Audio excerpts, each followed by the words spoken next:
అయ్యో పారిపోతాడు, పట్టుకోండి పట్టుకోండి. ఇక్కడ ఎవరు కనిపించడం లేదే.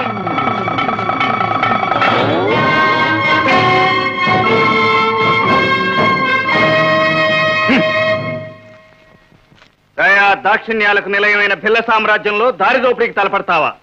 ఎవరు నువ్వు?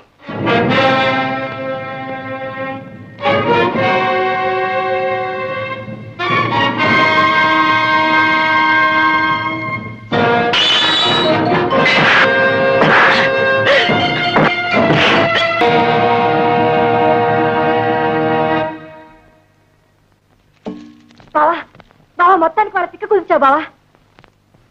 అమ్మగారు, మీరెవరో తెలియదు కానీ మా బావకు చేతి నిండా పని కల్పించారు. అంటే నా చేతికి పని తగలటం కోసం నిత్యం బాటసారులను దొంగలు దోచుకోవాలంటావా?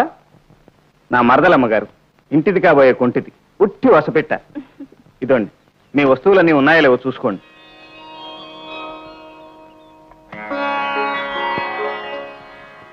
బావా, తాటాకులు కట్టలు.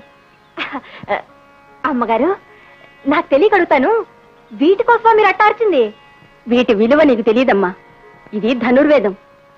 మా కుటుంబానికి ఇదే ఆధారం. మా అబ్బాయి నేను హస్తినాపురం వెళ్తూ కాసేపు విశ్రాంతి తీసుకుందామని ఇక్కడ ఆగాం. దాహం అవుతుందని వాడు నీళ్ల కోసం అలా వెళ్ళాడు. ఇంతలో ఈ ఉపద్రవం జరిగింది. ఏమైందమ్మా? ఏమీ కాలేదు. దొంగలు దీన్ని ఎత్తుకెళ్తుంటే మా బావ వాళ్ళ చితకతన్ని లాక్కొచ్చాడు. అవునరా, వాళ్ళు చేసిన సహాయానికి మనం ఏమిచ్చినా రుణం తెచ్చుకోలేం. లేదమ్మగారు, మా కోణంలో మీకు ఇలా జరిగినందుకు మేమే సిగ్గుపడుతున్నాం. మీరు మాకేమీ ఇవ్వనక్కర్లేదు. మా గౌరీ నేను చిలకా గోరింకల్లా ఉండాలని. చిలకా గోరింకల్లా కాదు, పార్వతీ పరమేశ్వర్ లాగా సగం నువ్వు సగం నేను. కల్లా కపటం లేని మీ మాటలు వింటూ ఉంటే ముచ్చటేస్తూ ఉంది. ముందు దీవించండి. అభీష్ట సిద్ధిరస్తు. నీ దీవెన తప్పక ఫలిస్తుంది. ఆ యువకుడు ఎవరైతేనే ప్రాణ సమానమైన వేదనిధిని కాపాడి మన కుటుంబానికి మహోపకారం చేశాడు. ఆ చిరంజీవికి సర్వశుభములు చేకూరాలని మనసారా అభిలషిస్తున్నాను. ఆటవికుడైతేనే వాణ్ణి చూస్తున్నంతసేపు మన అశ్వత్థామే గుర్తొచ్చాడు. నీ కంటికి ప్రతి బిడ్డ కన్నబిడ్డలాగే కనిపిస్తాడు. లేదు నాన్నగారు, అతనిలో ఏదో ప్రత్యేకత ఉంది. ఒక్కసారి చూస్తే చాలు, మర్చిపోలేదు. అమ్మగారు, అమ్మగారు, నన్ను కాపాడండి అమ్మగారు. మా పిన్నని చంపడానికి వస్తుంది. ఎందుకని? ఎందుకా? వాడమ్మ చచ్చి 5 ఏళ్ళైంది. తల్లినైనా తత్తి కలుపుదానే కాబట్టి పరువు కోసం పందిని మేపినట్టు మేపుతున్నా. ఇంత చేసిన దాన్ని కత్తి చేతికిచ్చి కోని కోరా అంటే పాపం పుణ్యం అంటూ బాపంల కథలు చెప్తున్నాడు. నిజమా? నిజమే అమ్మగారు. చూస్తూ చూస్తూ దాన్ని గొంతు కొయ్యాలంటే నా మనసు ఒప్పలేదు అమ్మగారు. వండి పడితే తింటానికి ఒప్పుతుంది. అబద్ధం అమ్మగారు, పస్తన్నా పంట గాని నేను మాంసం ముట్టుకోను. ఒరే, పిచ్చి పిచ్చిగా వాగావంటే నేను నిజంగానే చంపేస్తాను. చాలే ఊరుకోవమ్మా. ఇంత మంచి బిడ్డను చూసి సంతోషించాల్సింది పోయి చంపుతానంటావా? బాగానుంది రాలంటాం. వాడు పూటకు 3 గిన్నెలు తింటాడు. నువ్వు పెడతావా? పెడతాను. పసిబిడ్డకు పట్టెడు అన్నం పెట్టడం ఒక భాగ్యమా? అమ్మయ్యా, గుండెల మీద కుంపడి దించావు. నాయు కూడా పోసుకొని 100 ఏళ్ళు బతుకు. అమ్మగారు, అమ్మగారు, ఇంకా భయం ఎందుకు? మీ పిన్ని వెళ్ళిపోయిందిగా. ఇది భయం కాదమ్మగారు, అమ్మరం. ఇక తల్లి, తండ్రి, గురువు, దేవుడు అన్నీ మీరే. గంజాయి వనంలో మొలచిన తులసి మొక్క. నీ పేరు? నా పేరయ్య గారు రంగనాథుడు. ఓ, మీరు, అమ్మగారు, అన్నయ్య ఒరే రంగా అంటే చాలు. చెప్పిన పని చేసుకుంటూ మీ పాదాల దగ్గరే పడి ఉంటాను. చిరంజీవి చిరంజీవి. మాన్యశ్రీ ద్రోణాచార్యుల వారికి అభివాదములు. అన్నయ్య, ఏమిటివన్నీ? రాసమర్యాదలు. బావగారు ఈ రోజు ఉద్యోగ బాధ్యత స్వీకరిస్తున్నారుగా, వద్దన్నా వినిపించుకోకుండా భీష్మాచార్యుల వారు పంపారు. ఏమండి, ఇవన్నీ చూస్తుంటే ఈ సిరి సంపదల వలయంలో మనం చిక్కుకుపోతున్నామేమోనని నాకు భయంగా ఉందండి. ఆ భయం నాకు ఉందమ్మా. మీ భయానికి అర్థం లేదు. భోగభాగ్యాలకు మనం బానిసలం కావడం అంటే నిప్పుకు చెదలంటడమే. కురుకుల పితామహుల తృప్తి కోసమైనా మనం వీటిని స్వీకరించక తప్పదు. బావగారు, మనం ఇక బయలుదేరదామా? భీష్మాచార్యులు వారు ఎదురు చూస్తూ ఉంటారు. సర్వజీవుల పట్ల తాతపాదులకు ప్రణామములు. సుయోధన, ద్రోణాచార్యుల వారు ఆయుధ విద్యలో మిమ్మల్ని తీర్చిదిద్దే బాధ్యత ఇప్పుడే స్వీకరించారు. ఆచార్య, నా ప్రాణమిత్రుడు కర్ణుడు, నా అనుంగు సోదరుడు దుశ్శాసనుడు. మరి వారంతా? వారు కూడా సోదరగణమే. తాతగారు నా మీద పెద్ద బాధ్యతే మోపారు. క్షాత్ర విద్యలో అస్త్ర శస్త్ర ఖడ్గ గదాది విద్యలు ఎన్నో ఉన్నాయి. అందరూ అన్ని విద్యలు నేర్చుకోవటం సాధ్యం కాదు. మీ అభిరుచులను బట్టి ఎవరు ఏ విద్య నేర్చుకుంటారో చెప్పండి. సుయోధన, ముందు నీ అభిప్రాయం చెప్పు. నాకు ఈ అస్త్ర విద్యల మీద శస్త్ర విద్యల మీద ఆసక్తి లేదు తాతగారు. అదేమిటి? అవును, అమ్ము విసరడం కంటే రొమ్ము గుద్దటంలోనే నాకు ఆనందం. అందుచేత నేను గదనే ఎన్నుకున్నాను. నేను దానిని ఎన్నుకున్నాను.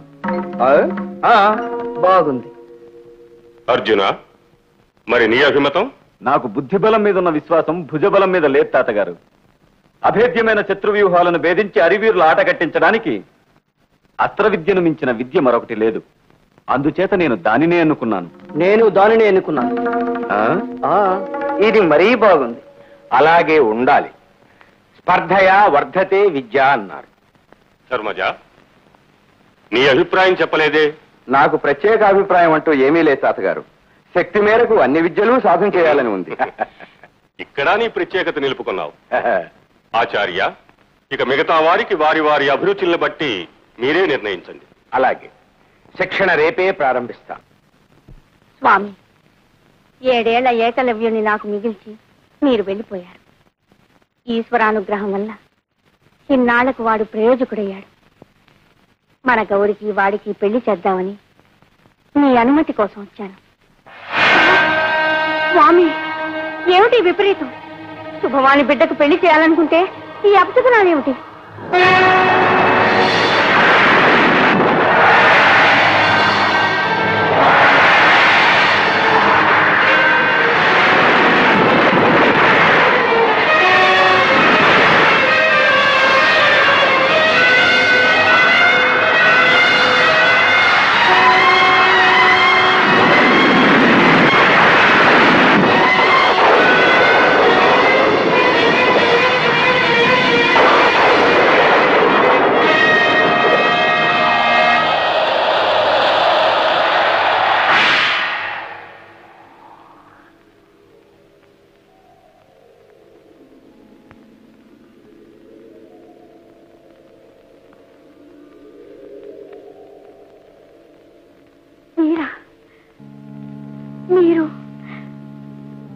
మీరేనా?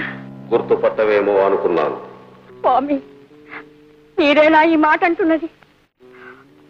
పగపట్టిన విధి నా పసుపు కుంకాన్ని దూరం చేసినంత మాత్రాన ప్రాణానికి ప్రాణమైన మీ మూర్తి నా హృదయం నుండి జరిగిపోతుందని మీరెలా ఊహించారు?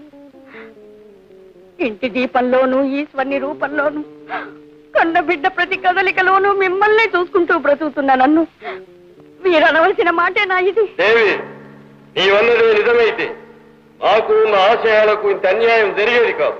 ఏమిటి మీరనేది? మీ ఆశయాలకు విరుద్ధంగా నేను చేసిన నేరం ఏమిటి? నాతో పాటు సౌభాగ్యం కోల్పోయిన ఇంటి గడప కోడలొస్తే కళకళలాడుతుందని ఆశించడం తప్ప స్వామి? రాజమాతగా నీవు కోరుకోవలసినది నీ ఇల్లు కళకళలాడటం కాదు. రాజ్యంలోని ప్రతి ఇల్లు సుస్థిర శాంతి భద్రతలతో సుఖ సంతోషాలతో విరాజిల్లడం. ఏకలవ్యుడు సర్వశక్తి సంపన్నుడైనప్పుడే అది సాధ్యం. ప్రభు, మన బిడ్డ బుద్ధి బలంలోనూ భుజబలంలోనూ మీకే మాత్రం తీసిపోడు. ఆ సంగతి నాకు తెలుసు. కాని బలవంతుల బారి నుండి బలహీనుల్ని, దుష్ట జంతువుల బారి నుండి సాధు జంతువుల్ని సంరక్షించడానికి ప్రభువుకు కేవలం బుద్ధిబలం భుజబలం మాత్రమే చాలవు దేవి, చాలవు. పిల్ల రాజ్యానికి విల్లే రక్షా కవచం. ఏకలవ్యుడు జగదేక ధనుర్ధారిగా రూపొందడమే నా జీవిత లక్ష్యం. అది నెరవేరే వరకు నా ఆత్మకు శాంతి లేదు. స్వామి, మీ ఆత్మశాంతి కోసం నేను నా బిడ్డ ఏం చేయడానికైనా సిద్ధమే. చెప్పండి స్వామి, మమ్మల్ని ఏం చేయమంటారు? ధనుర్విద్యా బోధనలో ద్రోణాచార్యుని మించిన వాడు మరొకడు లేడు. అతను ప్రస్తుతం హస్తినాపురంలో ఉన్నాడు. వెళ్లి ఆశ్రయించమని.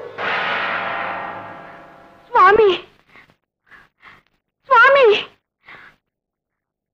స్వామి, మీ అభీష్టం తప్పక నెరవేరుస్తాను. అందుకోసం అవసరమైతే నా ప్రాణాలైనా ధారపోస్తాను.